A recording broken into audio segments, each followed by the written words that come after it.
Corona से लड़िए, आपके लिए हम करेंगे।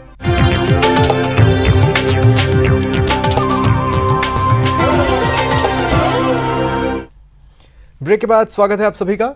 गहलोत सरकार के 2 साल पूरा होने पर सीएम गहलोत ने आज प्रेस कॉन्फ्रेंस कर सरकार के 2 साल की उपलब्धियां गिनवाई। साथ ही केंद्र सरकार और बीजेपी को किसान समेत कई मुद्दों पर आड़े हाथों लिया। आइए सुनते हैं प्रेस कॉन्फ्रेंस में सीएम गहलोत ने क्या कुछ कहा।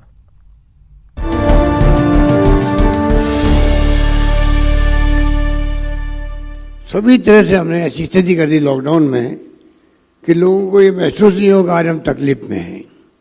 इसलिए राजस्थान में आप देखा होगा जनता साथ दे रही है कोरोना के अंदर में। और मैं भी आपसे आह्वान करूंगा, आप अपने खुद का, अपने परिवार का और जितना आप लिख सकते हो कोरोना के बारे में, उसके बारे में आप कंजूस पूरी तरह आगे बढ़ के लिखें। लिखा भी आपने और माहौल बना भी है। दीपावली के अंदर हम ये कहें पटाखे नहीं छूटेंगे और धनतेरस में एक पटाखा नहीं छूटे, मुझे तो अभी भी आश्चर्य हो रहा है कि धनतेरस के दिन जयपुर के अंदर पटाखे की आवाज भी नहीं आई। इसका मतलब पूरे रास्ता में ऐसी स्थिति बनी। और दीपावली दिन भी मेरे ख्याल से 1-2 परसेंट लोगों ने पुराने पटाखे छोड़ दिए होंगे। ये कहना है जनता का साथ है ये, वरना हम लोग क्या कर सकते। खाली हमने इंफ्रास्ट्रक्चर बढ़ा दिया हेल्थ का, अच्छा काम किया। टेस्टिंग हमारे यहाँ 0 थी, आज 60,000 टेस्टिंग पर डे हो रही है। मृत्यु दर 1% कम रही, रिकवरी रेट शानदार रही, सारे पैरामीटर हमारे शानदार रहे। और पूरे राजस्थान में ऑक्सीजन के जनरेशन के प्लांट हो, चाहे ऑक्सीजन की पाइपलाइन बिछानी हो, 2-3 तरह के प्लांट आते हैं ऑक्सीजन के, वो सब व्यवस्था करनी हो, वेंटिलेटर की व्यवस्था करनी हो, कोई कमी नहीं रही राजस्थान के अंदर। मैं समझता हूँ राजस्थान ने पूरे देश में चर्चा है राजस्थान के मैनेजमेंट की। और बिरला मॉडल तो देश के बाहर भी गया, उसी को पूरी दुनिया ने अपनाया। एक प्रकार से पूरी दुनिया के मुल्कों ने करीब करीब उसी को अपनाया। किस प्रकार कंटेनमेंट करना है, किस प्रकार घर घर जाकर के टेस्टिंग करनी है, किस प्रकार क्वारंटाइन करना है। तो ये जो कुछ हुआ ये तो जनता के सहयोग से हुआ था। इसलिए मैंने कहा कि हमारा ध्यान हमें इसमें रहा। अभी हमने एक आयुष्मान भारत की जो योजना थी भारत सरकार की, और स्टेट में चल रही थी, वो भामाशाह के नाम से। मैं आपको निवेदन करना चाहूँगा दोनों में फर्क क्या है। क्योंकि जो भामाशाह योजना थी वो नेशनल फूड सिक्योरिटी एक्ट के अंतर्गत जो नाम थे सिर्फ उनके लिए थी। और आयुष्मान भारत योजना है वो आपको याद होगा यूपी गवर्नमेंट ने एक सर्वे कराया था सोशियो इकोनॉमी, जो बाद में आउट नहीं हुआ था। उन्होंने उसको बेस बनाया। हमने अभी जो किया है, हालांकि थोड़ी देरी हुई है क्योंकि टेंडर करने में प्रक्रिया में टाइम लग जाता है इंश्योरेंस कंपनी के साथ में, पर आपको जान के खुशी होगी करीब 50-60 लाख लोग एक्स्ट्रा हो गए हैं। हमने जो नेशनल फूड सिक्योरिटी एक्ट की जो योजना है भामाशाह वाली, उसको भी, और जो भारत सरकार की योजना पूरे देश के अंदर है सोशो इकोनॉमिक सर्वे की, दोनों को मिला करके हमने उसको आयुष्मान भारत महात्मा गांधी बीमा योजना नाम लिखा उसका हम लोगों ने। और वो अब जल्दी आपका, मैं समझता हूँ कि जनवरी के महीने के अंदर अंदर वो प्रारंभ हो जाएगी। तो 2 बातें हो गई, एक तो संख्या बढ़ गई है, उसका भार भारत सरकार नहीं देगी हमें, उसका भार स्टेट गवर्नमेंट को वहन करना पड़ेगा। कहने का मतलब भारत सरकार सिर्फ 400 करोड़ देगी, 1000 करोड़ हमें वहन करना पड़ेगा राजस्थान गवर्नमेंट को। तब भी हमने मंजूर किया कि संख्या बढ़े, सबको लाभ मिले। नंबर 2, पहले 3 लाख तक का बीमा था, अब 5 लाख तक का बीमा होगा। ये मैं आपको एग्जाम्पल दे रहा हूँ, जो मतलब अभी ये जनता तक बात पहुंचनी चाहिए। आपकी भूमिका बहुत बड़ी होती है, वरना ऐसे ऐसे लोग हैं प्रदेश के अंदर, देश के अंदर, उनको स्कीम में 5 साल चल जाओ, उन गरीबों को, पिछड़ों को, डेस्टिट्यूट को पता ही नहीं लगता है। इतनी बड़ी भूमिका मीडिया की होती है उस बात को पहुंचाने वाले। शिक्षा में हम जोर दे रहे हैं, हमने नवाचार किया। अभी करीब 85-90 कॉलेज खोले एक साथ में, और राजस्थान वो राजस्थान नहीं रहा है। अब तो IIT, IIM IIIT, NIFT, NDDI, AIIMS और प्राइवेट सेक्टर के कॉलेजेस जो हमने अलाउ किया था 20 साल पहले, इंजीनियरिंग, नर्सिंग, मेडिकल, आज माहौल दूसरा राजस्थान के अंदर। हम चाहते हैं कि ह्यूमन रिसोर्सेज एक्सपर्ट या हमारा अपना हो, तो हम कितनी ऊंची छलांग लगाएं आने वाले जमाने के अंदर, चाहे 15, 20, 25 साल बाद में क्यों नहीं हो, तो हम खुद आत्मनिर्भर रह सके मानव संसाधन को लेके। क्योंकि रिफाइनरी आ रही है, तेल निकल गया है, गैस निकलने जा रही है, और हमने तय किया अभी हाल ही के अंदर कि मिनरल्स को लेके इतना शानदार खनिज संपदा राजस्थान में जो देश में कहीं पे भी नहीं है, उसका दोहन करें जिससे कि आने वाले पीढ़ियों तक आराम हो, रोजगार के अंदर भी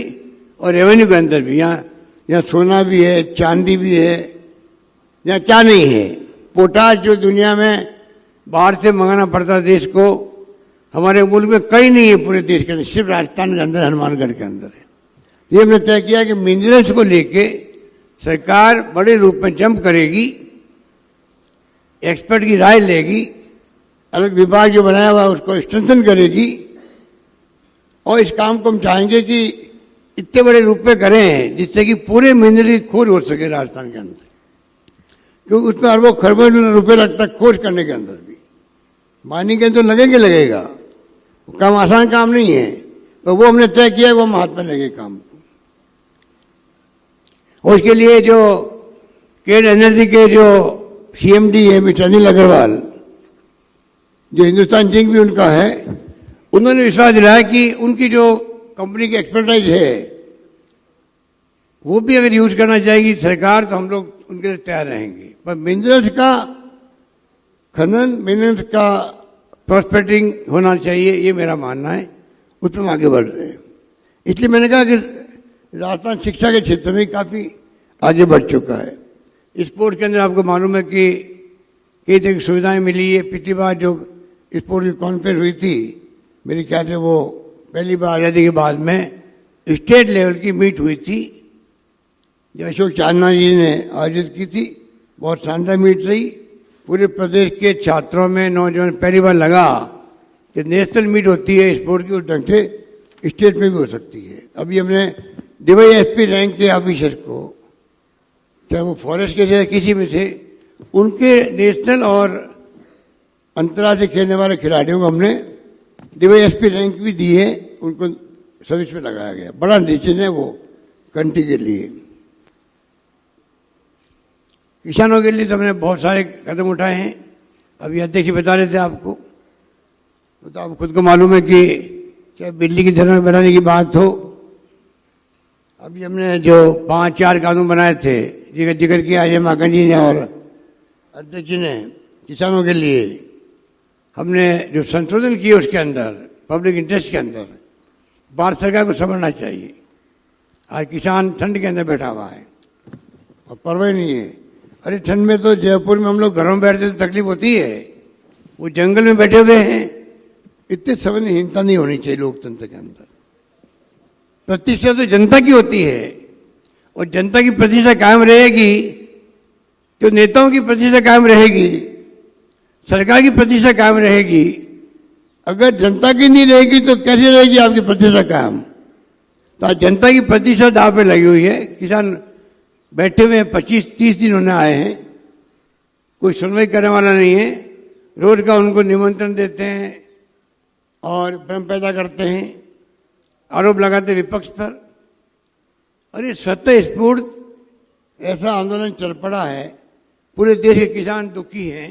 समय तक आने वाला वक्त बर्बादी का वक्त होगा हमारे लिए, इसलिए बर्बादी से हमें रोकना है आने वाली पीढ़ियों को। इसलिए सब कुछ आंदोलन चल रहा है। हमने यहाँ पर एक नया कानून बनाया जो कुर्की 5 एकड़ तक की नहीं होगी राजस्थान के अंदर।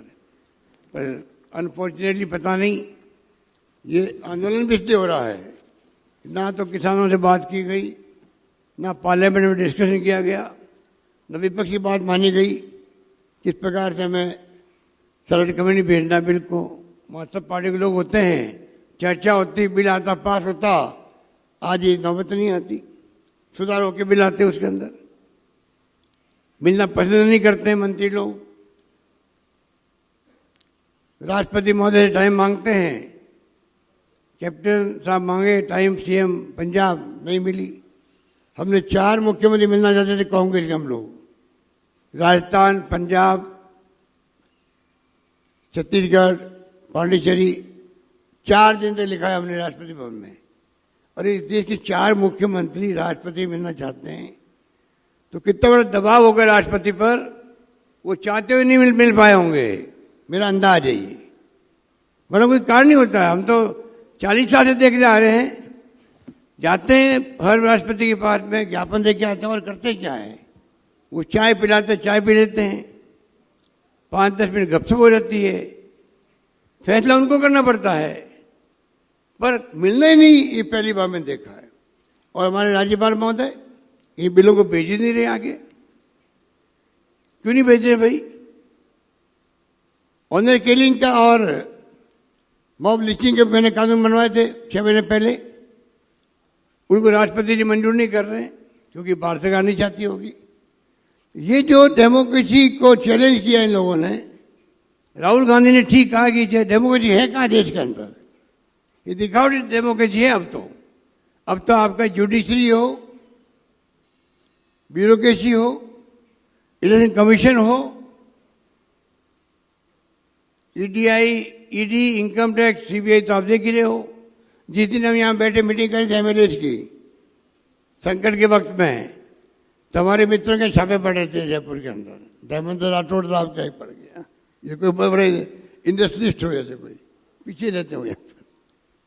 हम यहाँ बैठे हैं, आप भी बैठे थे, और छापे पड़े थे जयपुर के अंदर इनकम टैक्स के, ईडी के छापे बाद में पड़ गए। आप बताइए कितनी प्लानिंग करी इन लोगों ने, सरकार गिराने की प्लानिंग का देखिए आप, कितना नक्शा बनाया होगा, कितनी उसकी रेखी की होगी,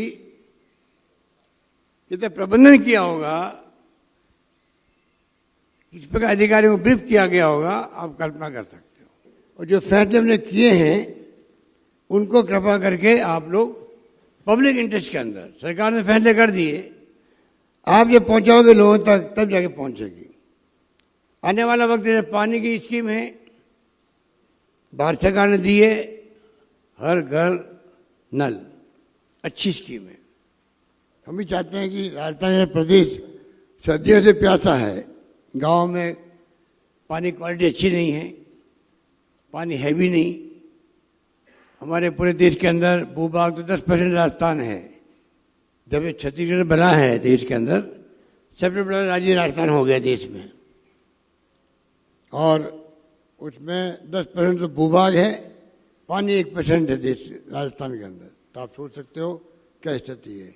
ये योजना हमारे लिए वरदान साबित हो सकती है, पर इसमें इन्होंने क्या किया, 60-40 का रेशियो रख दिया।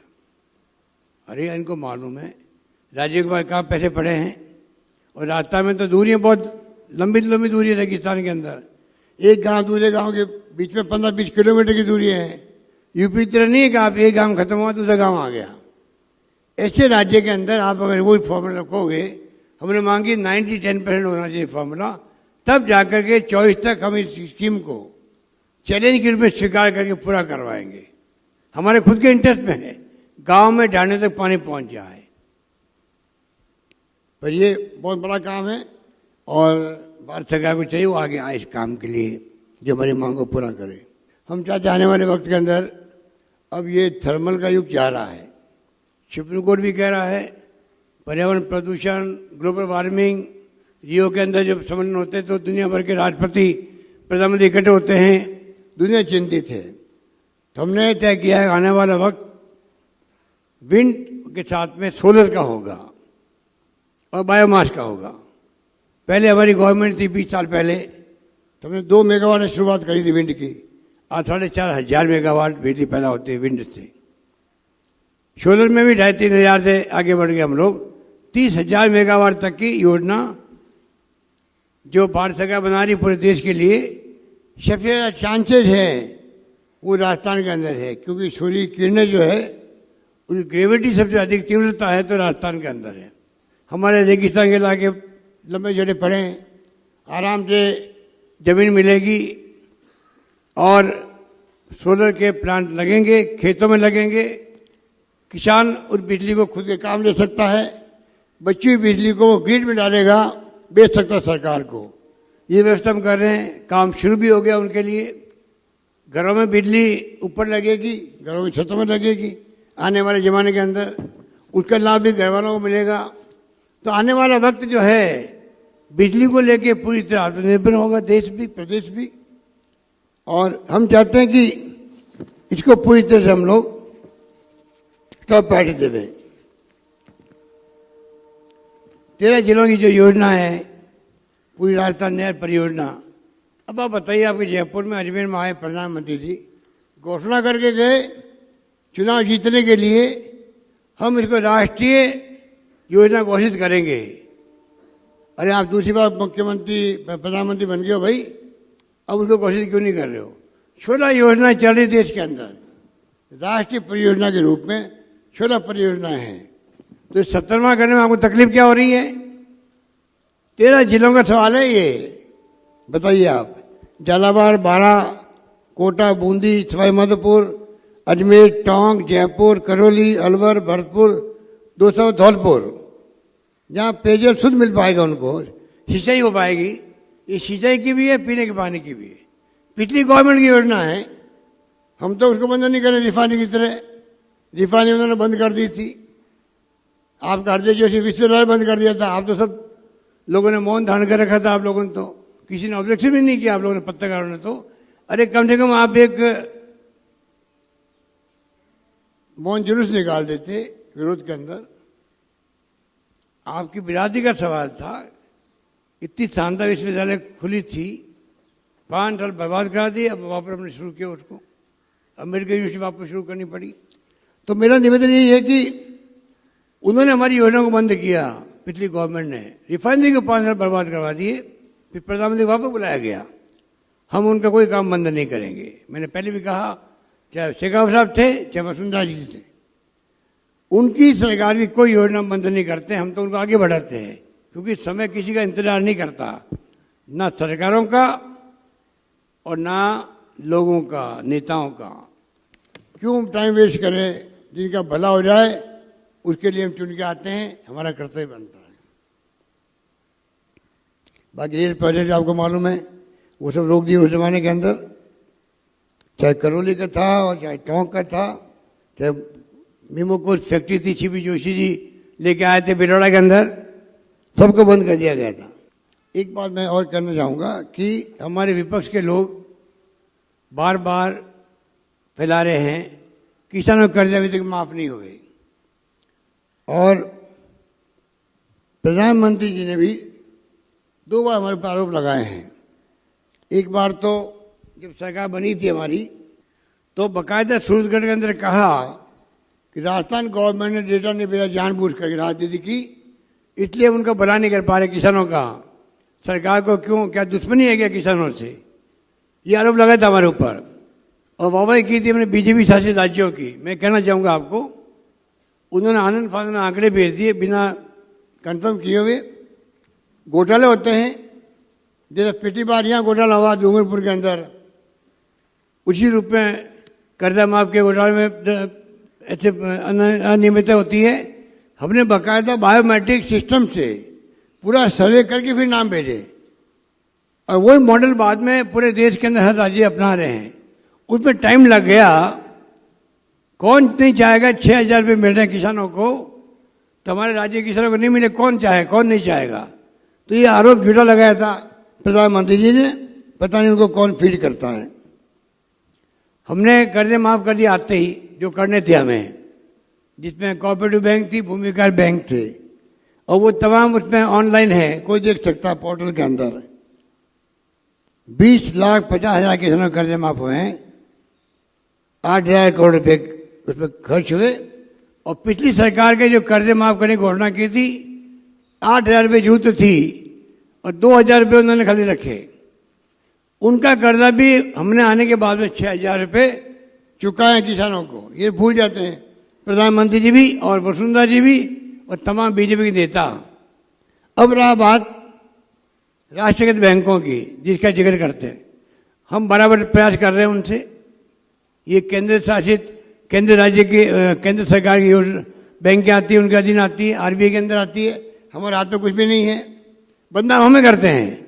मैं पूछना चाहूंगा, आपको अगर तकलीफ वास्तव में है तो आप क्यों नहीं पैरवी करते हो स्टेट गवर्नमेंट की दिल्ली के अंदर कि जब तक भारत सरकार अग्री नहीं करेगी, जब तक आरबीआई नहीं कहेगी, जब तक वो कर्जे माफ नहीं कर सकते। हमने ऑफर कर दिया 50% का, 50% हम देंगे, वो भी हमने ऑफर कर दिया, तब एग्री नहीं कर रहे हैं। इस प्रकार से इन्होंने जो हमने तो कर्जे माफ किए तो ये व्यवस्था भी कर दी है कि पुण्य कर्जा उनको मिले किसानों को। ऐसा नहीं कर्जा माफ हो गया, किसान कर्जा नहीं ले पाएगा, वापस उन्हीं बैंकों से वो कर्जा ले पाएगा। ये व्यवस्था अपने साथ में करी है। राहुल गांधी ने घोषणा करी 7 दिन में कर्जे माफ हो जाएंगे, हमने 2 दिन में कर्जे माफ कर दिए, वो भी तारीफ नहीं कर रहे हैं। खुद ने रोक रखे निर्णय, हम उनको पत्र लिख रहे हैं, उस वित्त मंत्री को पत्र लिख रहे हैं, तभी जवाब नहीं आ रहा है, जवाब ही नहीं आ रहा है। और कह रहे हैं कि आप कर्जा माफ नहीं करें राजस्थान गवर्नमेंट। माफ तो आपको करना है, हम सहयोग करेंगे आपका। और क्यों नहीं आप माफ कर रहे हो? जब 7 लाख करोड़ रुपए के कर्जे माफ हो सकते हैं बड़े बड़े उद्योगपतियों के, तो क्या किसानों के छोटे मोटे कर्जे माफ करने में तकलीफ आ रही है आपको? बहुत तो 1000 करोड़ कर्जे माफ किए थे यूपीए गवर्नमेंट ने, मनमोहन सिंह ने, सोनिया गांधी जी ने उस जमाने के अंदर। ये क्यों नहीं कर्जा माफ करे देश के किसानों का? 14 में क्या क्या वादे किए थे उन्होंने? हमने यहाँ किसानों के लिए एमएसपी का भी ध्यान रखा, 550 अलग से गौर मंडी शुरू कर दी गाँव के अंदर। तो एक के बाद एक किसानों को हमने उनकी फसल वो रख सकते हैं रहन और कर्जा ले सकते हैं, नई व्यवस्था करी है। 0 ब्याज पे हम उनको वापस कर्जा दे रहे हैं किसानों को। राजस्थान देश का पहला राज्य बनेगा जहाँ पर किसी थाने के अंदर कोई थानेदार एफआईआर लॉन्च करने मना नहीं कर सकता। जबकि इतने फरियादी आते थे बेचारे, उनकी बेइज्जती होती थी, वापस भेज देते थे। अब उन्होंने स्वागत कक्ष बनवाए हैं बैठने के लिए, कई जगह बन गए हैं, हेल्प डेस्क बनवाई है, कई कदम और उठाए हैं। पर अगर बात थाने में रिपोर्ट दर्ज नहीं होगी तो एसपी का ऑफिस रिपोर्ट दर्ज होगी। ये हिंदुस्तान में कहीं नहीं हुआ है। पहले कोई अनुसंधान होता था बलात्कार के प्रकरणों का तो 269 दिन लगते थे, अब 122 दिन में पूरा अनुसंधान हो रहा है। ये नए नवाचार का परिणाम है। महिलाओं के अत्याचार के बारे में उनको टॉप प्रायोरिटी दी गई है। पूरे देश के अंदर राजस्थान वो राज्य है जहाँ पर सिर्फ 9% प्रकरण लंबित हैं, लेकिन बिहार में 47%, महाराष्ट्र में 44%, हरियाणा में 17%, मध्य प्रदेश में 16%। प्रचलित नीतियों एवं प्रक्रियाओं के कारण राज्यों के बीच केवल इन आंकड़ों के आधार पर तुलना करने से बचना चाहिए। ये मैं नहीं कह रहा हूँ, वही जिसने आंकड़े ज़्यादा बताए हमारे वो बता रहे हैं, लिख रहे हैं अपने कोटेशन में। आगे लिखा अपराध में वृद्धि और अपराध पंजीकरण में वृद्धि में अंतर है। अपराध में वृद्धि अलग होना अलग बात है, पंजीकरण होना अलग बात है। हम पंजीकरण करवा रहे हैं। बहुत क्रांतिकारी फैसला किया है, क्योंकि समझने की जरूरत है, समझाने की जरूरत है।